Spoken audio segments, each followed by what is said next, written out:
They were the baddest crew around, but what happens when they actually try to be good? I just watched The Bad Guys 2, so let's talk about it.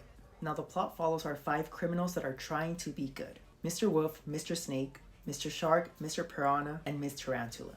However, they find themselves being framed for a new heist, so they must discover who are these new criminal masterminds. Off the bat, the animation is beautiful. It's not only beautifully enhanced with the visual imagery, but also enhances the characters as well, making them feel so alive and descriptive with their faces and actions. Now, speaking of the action, it's incredible.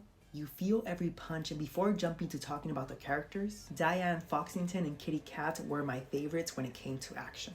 They both have different action styles, but they're incredibly effective. I was truly scared for other characters when it came to these two fighting. Now, speaking of the characters, I feel like for this film specifically, it's so hard to rank them, because everyone was exceptional, from the voice work to the different personalities of each character. I definitely enjoyed seeing our crew of bad guys come back. I'd say my favorites there had to be Mr. Wolf and Mr. Piranha. Piranha specifically gets so many good jokes, and I was just smiling ear to ear either because I was laughing or because he was so fun to watch. And Mr. Wolf was also wonderful yet again. From his intelligence to his teamwork skills, he was a delight to watch. Also, our villains were incredible. Specifically, a shout out to Danielle Brooks, who plays Kitty Cat. Once more, she was incredibly strong. She exhibits strength not only physical, but also in her persona. She feels so strongly that what she's doing is to make clear to the world that she is capable of anything she sets her mind to.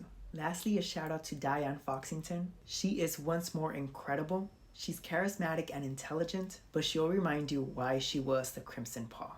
Now, for the theme, I really like that it discusses what happens when you genuinely try to be good. Our 5 bad guys are trying so hard to stay on the right path, but they continue to be tested. And they may find out that doing the right thing isn't always rewarded. It's about making the right choice, not when somebody's watching, but for yourself, to know that you have that integrity to change. I really loved this film even more than the original, and I would highly recommend you see it. My rating for this film is a 10 out of 10, and I give it an A+. It's definitely my favorite animated film for the year so far.